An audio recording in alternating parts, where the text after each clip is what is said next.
Hi, everyone. I'm Heather Winandy with Mentor Me Advisors, bringing back Cheryl and Zach for your listening pleasure. And today, on Mindful Money Matters, we are talking about something that is a little bit deeper. We're talking about loss. And one of the things that I was sharing is that I've had friends that I've been involved with for years that are part of American Foundation for Suicide Prevention, my friends that have lost family members and friends. There's been a number of friends in my family that have committed suicide, choosing suicide as a way out. It does bring maybe that person relief at their time, but it leaves a huge wake. And there are things that you can control and things that you can't control. Today, we were talking about how it may sound silly, but Val Kilmer passed away recently, and that was touching to Zach. Zach brought that up as, a childhood memory. And something that my nephew had said to me recently was if life is about having friends, quote unquote, that are no longer interested in the things that you're interested in, that you spend months trying to find a job and you get into the job and a month later you don't like it, then maybe life isn't worth living. And I was like, that is not what life is about. Mm, Life is about finding the things that you enjoy. And your work, even though you may not like it, is what is funding the things that you enjoy. So we're going to dig into it a little bit and just give you some perspective on some of the challenges of life and that it's not always the easiest, but we're all going through it. Zach, you brought up the Val Kilmer conversation. Would you like to continue to talk about that a little bit? yeah, sure. Yeah, I mean, loss happens. And I don't know why. I think the reason that things like Val Kilmer passing, or if you go back to when Matthew Perry passed, I mean, these are, and I say them with by their names because they were people. They weren't just the characters they played, but those are people that you kind of grow up with, so to speak, and you learn from them. You learn from the characters they played. But the reason that those affected me more wasn't because of what they did on the screen, because I got to know a little bit about their personal side. Like Matthew Perry's book that he put out was phenomenal. And I gained so much respect for him because he was willing to share his shortcomings and his struggles and his successes. Val Kilmer, I mean, just learning some of the thing in his backstory, connecting that way. But I think the loss for me was just another reminder of like, geez, like the people that I've kind of started growing up with now, they're gone. And I've but to your point of like the person saying that if this is what life's all about, I don't want to, I don't want to live it. In our previous video, we talked about, well, why would you need all these relationships if you're just working by yourself all the time? This is why you need those relationships, because at some point we all go through our own crap storm. I would say the other word, but we all have our turn in the chair where we're sitting there and we just have to take it. Mhm. But if we have the right relationships, that gives us hope that this isn't permanent. I'm gonna get out of this. And those are Mhm. the people and relationships and memories that I'm gonna look forward to doing with it. And if you Yeah. don't have those people in your life, it makes everything a whole lot harder. And Yeah. and I think it diminishes your hope if you don't have hope. People bring hope to your life. And if they're not bringing hope to your life, probably don't want them around. Not in Yeah. your life anyway.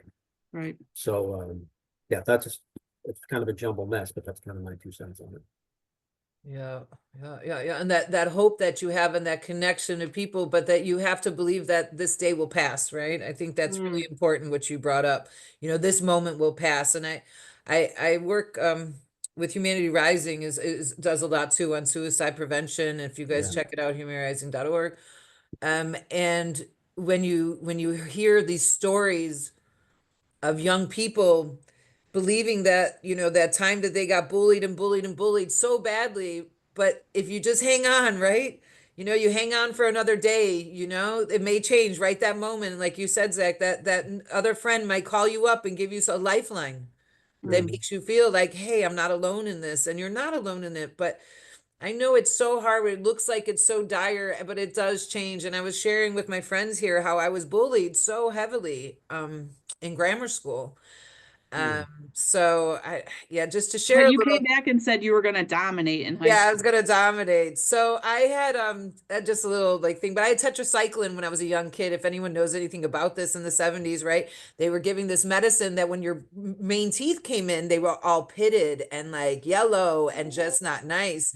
And so this is what I grew into at 12, 11, 12. You know, your teeth are all there and everyone teasing me, oh, yellow teeth, yellow teeth. Can you No imagine? It was just, way. no, it's horrible. It's horrible. These are veneers.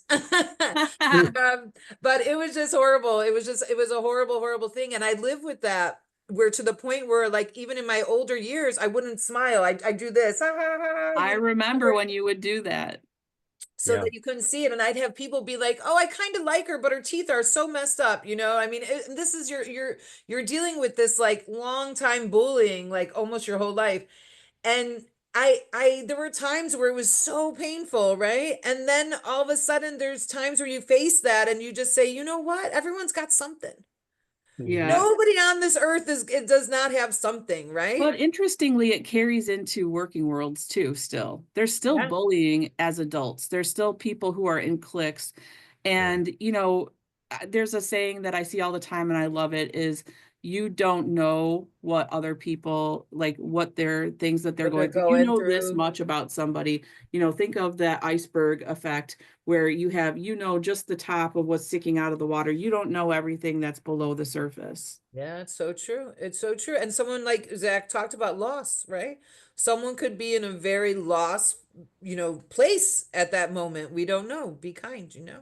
Well, And loss doesn't only stick with the conversation about a person. I know that somebody said to me recently when they got laid off, like that they were grieving for their job. Like yeah. they really liked what they did and they were hurt that they were dismissed. And so there is a grieving process that's lost. Like it's a job, it's inanimate, but it's something that you did every day and you were there because potentially you enjoyed what you did. Mhm. Yeah, that's painful Well, to and do a I job like think that. that there's a stigma there that it's not okay to grieve anymore. Mm, That it's not okay. We say it's okay, but it's kind of because we've been told it's not okay to have a bad day or to be sad or to be anxious, right. to be depressed, or like there's something wrong with me, so I have to go talk to somebody and get on medication to fix it. Yeah. No, you There's ways will, to work. yeah, yeah. Yeah, you're gonna have Cheryl, you these like, mentioned vibration at one point. Do you want to talk about the vibration of positive and negative vibes that what you focus on is what you receive? Sure. That's a huge thing just to start talking about, Heather. We were talking about Well, loss. dive into the yeah, deep but end. but let's turn the loss into a benefit. So like recognizing the loss, but then not living there. Yes. Yeah, I think with everything when you're talking about kind of like your emotions, right? We talked about what is the purpose that we're here. I'd like to talk more about like managing our emotions. Yeah. And so if I'm managing the emotion of loss, right? So this deep-seated like disconnection might come in, or this feeling like, oh, I don't belong, or I got rejected, right? So what do we do Mm, with rejection? So when rejection comes into us, what do we do? And I think that what I've learned the most is I have to sit with the emotion at least a little bit, right? yeah. I I gotta grew up let I it grew hit up me. with suck it up, Sally, and that doesn't get you anywhere. Yeah, suck it up, buttercup Um, kind of thing. Sometimes you need to Um, sit with it.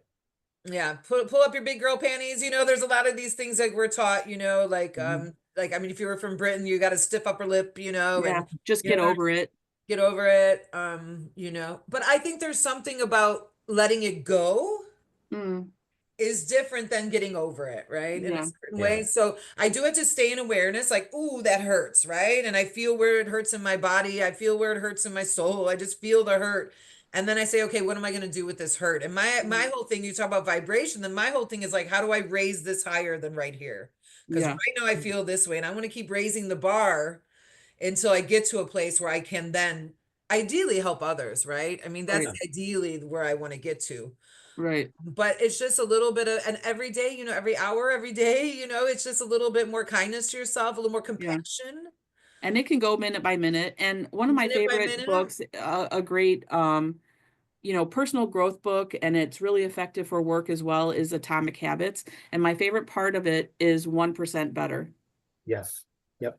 That's a great, I'm sorry to cut, that's an awesome book. I've I read love it. I've those. read it several times. I Atomic loved it. It Habits. was recommended to me by my nephew and I were touring a college, and we were talking about his struggles with ADHD, and the professor recommended it for managing your skills and managing your day and being more effective. He was like, go read this book. And I was like, thank you. It was awesome. It's really good. I gotta read it because I could Oh use my gosh, it's so good. You're Really gonna good. love it. Yeah, I actually tried so many times I never got through it, so I'm gonna try again. I did audio. I do audiobooks, Okay. that's and what I'm I much did. more I effective with actually have it audio. on audio, I think, so it'll be a good one. Yeah, let's do that. I, Well, I think that'd be another great call another day, though, is like recommending some of our favorite books, right? And Yeah. that have really helped us, but that's for another day. But yeah. Yeah. Good, Zach, you So want well, how about we close out on 1% better? Just get 1% better. Spend your time focusing on not the whole big picture, focus on the 1%. yep. Just get a little better each day. And if you didn't get better today, Try fine. tomorrow. All right, come on. and what does it Yeah. mean to be better, right? I mean, it's just to feel better. Let's just say 1% feeling better because we're Yeah. talking about loss, right? So this Yeah, is and about loss. So not even your physical, just your mental space. yeah, Like and this is what so that makes you don't you put pressure on happy? yourself. What makes you enjoy? And it's Hmm. not like we're putting pressure on this, right? There's not this like, oh, you failed if you didn't do this 1%. I think that's really important for us to like get rid of all shame and guilt, let that go, let that Yeah. go and let those feelings go. And believe me, if you kind of connect a little bit, you can make higher things come in instead of leaving in the lower. But yeah. And get Right. out into the earth. Like get outside Get and outside. just appreciate life in general. Yeah, Yeah. we don't spend nearly enough. I mean, there's a huge vitamin D deficiency going around, and we don't spend nearly enough time outside.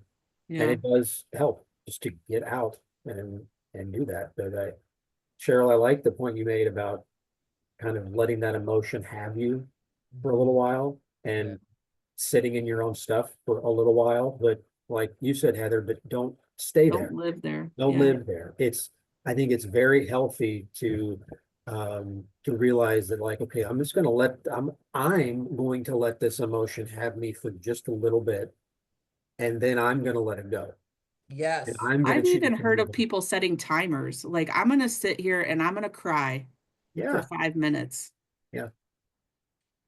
That and works. and just allow it. Like just be in that space. Like this is my time. Shut the door. And it's okay, right? I think we have Yep. to remind ourselves it's okay to feel the emotion. And we're human, right? We're like Right. spiritual beings having a human experience. So these things Yeah. will happen and nobody gets away from it. There's not one Right. person in this world that has some ideal life where they don't feel pain, loss, etc. So I remember like the that. timer idea, and if I can add just a little bit on the end of this, it's a quick story about my grandpa. I was really upset with early on in my marriage to my wife about something. And I remember talking to him about it. And he said, well, you know what you're going to do? You're going to leave that right here and you're going to go right back there. And you're going to go back to, you're going to leave this because there's nothing you can do about it. So Yeah. you're going to leave this emotion right here and you're going to go back home to be the husband and the father that you're supposed to be. But here it's fine, but just drop it here. And I remember he said, he handed me a rock. He said, this is how you feel. Now set it down, Nice. walk away. Mhm. And Nice. that was, and I do that all the time now. And he said, That's just Oh, leave it beautiful. here and move on. I love that the idea of having almost like a rock to symbolize it, right? That's Yeah. great. What a great practice. Thanks, Zach, for that. Well, that's our mindful minute with Zach, because that was better than anything I could pull out right now. So thank you for that, Zach. I love it. Thanks, everybody. Thank Yeah. you. Bye.